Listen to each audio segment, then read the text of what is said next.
This is Dear Strategy, episode 146.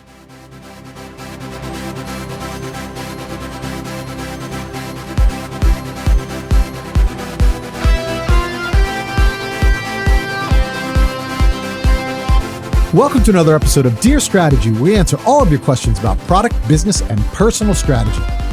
I'm your host, Bob Caporelli, and this is episode 146, being recorded in June of 2024. Welcome back, strategy creators.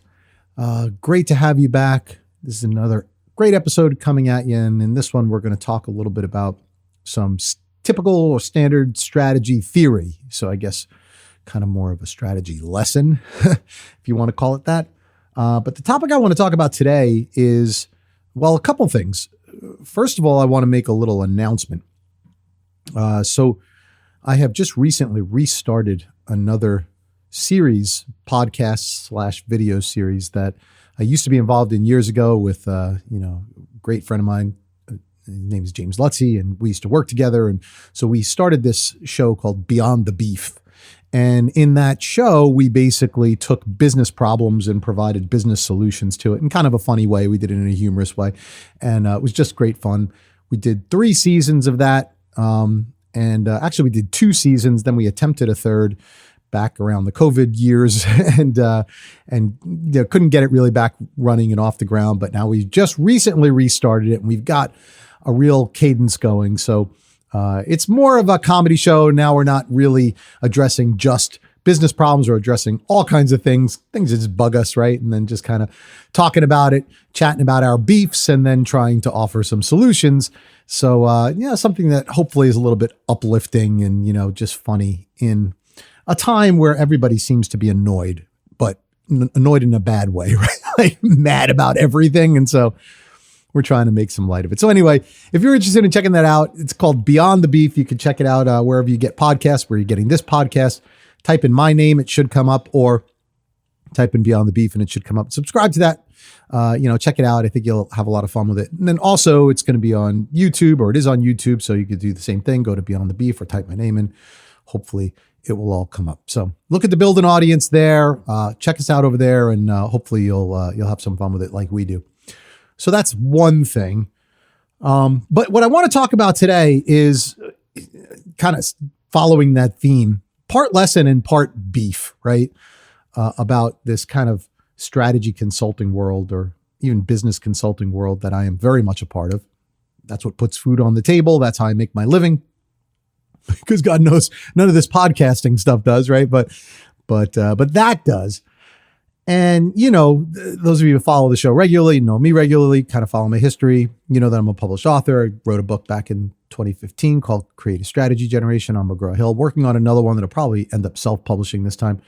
But in any event, I am deeply entrenched in this kind of consulting and training and education world for corporate training. And one of the things that drives me a little nuts is the fact that as consultants, many of us feel like our job is to take ideas that preceded us and put our own twist on them, right? Almost change them, almost for the sake of changing them. And I think this is not an uncommon thing that we see happen even in companies, right? Anybody who goes and works in a company, that when management changes hands or there's some type of turnover, the new leader comes in and wants to put their own creative spin on things, right? They want to make it their own. They want to put their signature on it. And so what do? They take everything that was done before. They sometimes talk down at it, right? And say like, oh no, that was not working. That was crap, whatever else. And then they reshuffle the deck chairs to make everything look different. And sometimes it truly looks different. Sometimes it just on the surface is different. Either way, though, many times that's not motivated by a need to change something. It's more motivated by the fact that as humans, we want to make things our own, right? We get territorial. That's we're part of the animal kingdom. So that's what we do. And so when we come into a new role, we want to mark our territory. And what's the best way to mark your territory? make something that's your own, right? Build your own nest. And so that's what we do naturally. And as consultants and teachers and trainers, we do the same thing, right? So if I'm going to write a book, my natural inclination is to take inspiration for what's been done before and then put my own spin on things. And sometimes that spin takes us in a positive direction, right? Kind of adds thoughts that have never been thought of before. But other times, that spin is really doing nothing other than me marking my territory as a consultant, right? Say, I'm going to make it into my own thing. And so you see kind of both versions of this happen with strategy theory, management theory, business consulting theory a lot of times, right? Especially when you have theories that are kind of packaged in the form of acronyms or mnemonics, right? Where, you have 5 words and the first letter of each word spells out something clever, like, a PESTLE analysis or a PEST analysis or SWOT analysis, right? Each one of those letters stands for something. And a lot of those are well established, but if you want to add your own spin on it, well, just take those same basic ideas and turn it into a different phrase or a different mnemonic, right? And I've been guilty of this. I've done this, right? So I took the PESTLE analysis, which essentially is a standard way of analyzing your industry environment. And it stands for political, economic, social, technological, legal, and environmental. So these are the different categories that you could analyze your industry factors within. And I like it, but I like parts of it better than others. And so I put my own twist on it and I turned it into a PECTIN analysis, right? And that stands for policy, economy, culture, technology, and the last 2 letters, industry, right? IN being industry, other industry trends. That was the clever part, right? I took 2 letters and put them together. I mean, whatever. There's reasons I did it, but the biggest reasons I did it, honestly, was because I was trying to put my own creative, clever spin on things.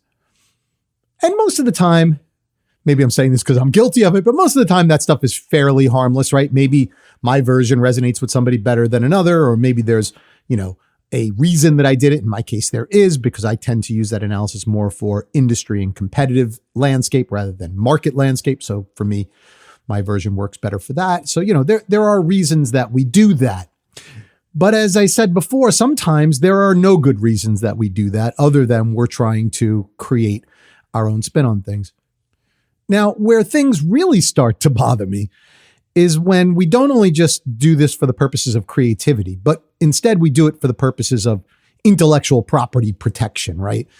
So it's not enough just to be inspired by something and, evolve it a little bit, but now we want to lock it down under our own intellectual property, make sure nobody else can use it. And to me, that seems disingenuous, right? I try not to, I don't, in fact, play into that game, because to me, when people do that, they're kind of ignoring the fact that the idea that their new spin is based on has already been well established. Like, why are you going to now try and take this and protect it and only you could use it and nobody else can, evolve your idea when your idea wasn't original to begin with? So that consultants that do that, and there are plenty, that really bugs me, right? That really bugs me. I get the fact that you need to protect certain things because they're your own and you make a living and things like that. Fine. But, when you do it based on something that's really well established and yours is just a minor kind of variation of it, that really bugs me. I actually read a book. It was a self-published book, but it was written not too long ago, relatively. And it was somebody who referenced SWOT analysis all over the place. And they put a TM next to the SWOT analysis, like they were trying to trademark SWOT. That's the way I interpreted it anyway. I guess they kind of figured nobody had done that before. Well, there's a reason nobody had done that before, is because it's so well established. You can't trademark it, right? But maybe this person didn't know that. But things like that, that bugs me when I see consultants doing that kind of thing. All right, so why am I talking about all this? Because one of the topics that I did want to talk about today, in addition to this, was one of these theories, which is essentially the theory of the marketing mix. And many of you are very well familiar with this, right? So this is the 4 Ps of marketing. And those are, for those of you who maybe aren't as familiar with this, those are product, price, promotion, and place. So essentially, these are the mix of elements that you would consider when you're bringing a product to market. Not just when you're bringing it to market initially, but anytime that you are, selling a product in the marketplace, these are the 4 elements that you can control, that you can have on your products. And these are forward-facing, customer-facing elements that could affect the way that you go to market, right? So product obviously is anything you could do to the product itself, which is all levels of the product, including the features, the packaging, the ancillary things like warranty, service, support, things of that nature. All of that's kind of wrapped in product. Pricing is pretty obvious, right? That's how you price the product. Promotion is how you tell people about the product. And then placement is where you make that product available through your distribution, dealers, things of that nature, right? And so the idea is not only that those are the 4 controllable elements that you need to consider when you are bringing a product to market, but also that those elements go together. That's why it's referred to as the marketing mix, because those elements are, inextricably tied to one another.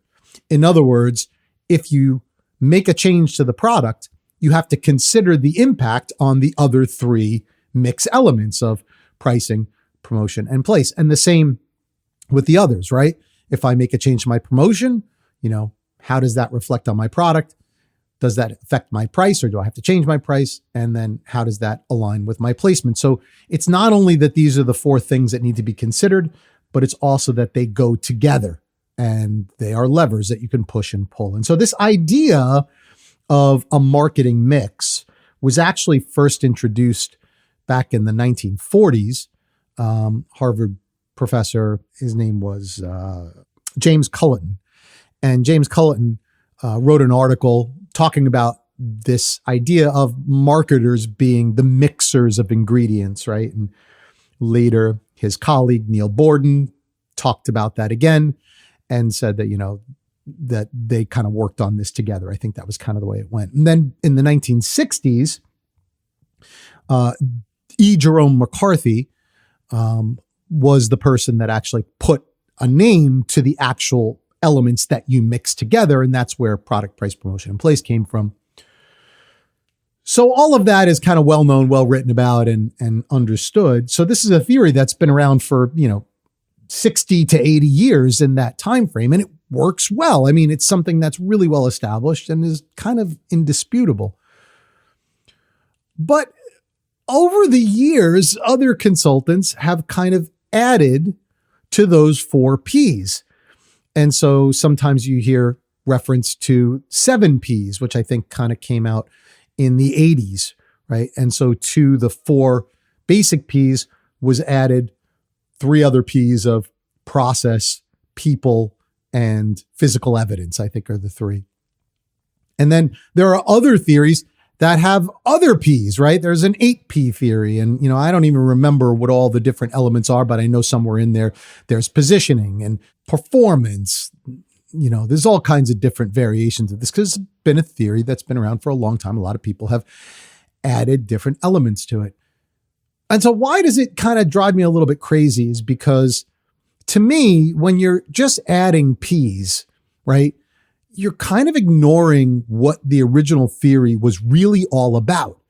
And that is that you need to be the mixer of ingredients. And these are the 4 ingredients that go together. You have to think about how these 4 ingredients work together and work with one another together. And if you start just adding Ps, then you're kind of diminishing what this is all about.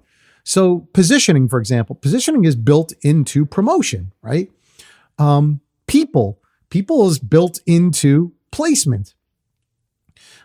Performance, I don't even, where that comes into play because performance is kind of like how the product performs or how the promotion performs or other things, but it's kind of baked into those other ingredients. And again, it just feels so contrived and almost like created just for the purpose of evolving a theory that honestly never needed to be evolved. Now, again, I haven't done enough research on exactly who came up with each one of these pieces. I don't think you could even find, all of them. But at the end of the day, so I don't want to get in their heads and say why they did it. I'm sure that, these theories, when people create them, there's real things behind it, right? There's real reasons. There's good insights, I guess I should say. But it doesn't mean that you needed to do it, And that's what kind of bothers me. Now, there's only one derivative of the 4Ps kind of marketing mix that I really did like a lot. And this came from a Harvard Business article that was a Harvard Business Review article that was written back in 2013. It was called Rethinking the 4Ps. And I think it's still available online. But essentially, the authors of that article brought something else up and said, rather than adding P's and things like that, let's kind of refocus the way we look at the 4Ps. And they came up with this thing called the SAVE model. So essentially, the SAVE model was that you think about products as solutions. You think about placement as access. You think about pricing as value. And you think about promotion as education. So the 4Ps turn into SAVE. So it's essentially the same theory, but why I like the kind of refocusing of it is because it takes 4Ps, which are very internally focused, in other words, from the company outward, and it turns it into thinking about the way the customers would receive those things, right? So customers don't necessarily think of products, they think about solutions, right? That's the way that they think about products. Customers don't think about placement, they think about where they can access a product.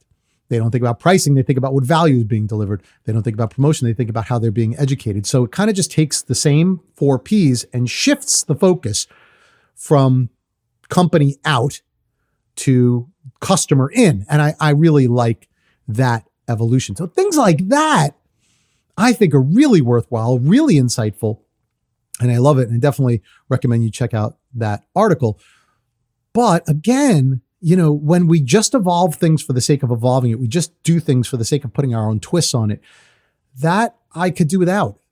And I think, 7Ps, 8Ps, 9Ps, 10Ps, whatever we're up to, I kind of feel like that falls into that category. I'm all for new theories. I'm all for new ways of thinking of things. But when we take established frameworks and we kind of shuffle them around for the sake of shuffling them around, even though I'm guilty of it, right? In some cases, I'm not always a fan.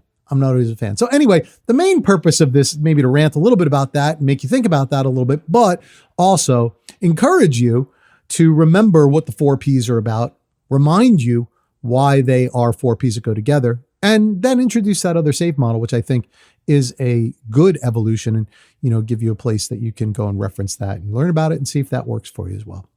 So while you're doing all of that, don't forget to make time for the plan. Don't forget to visit us on dearstrategy.net, and don't forget to comment, tell us what you like and don't like. And, if you have any questions that you want me to answer here on the show, submit those right at that website and I'll be glad to do that. Okay.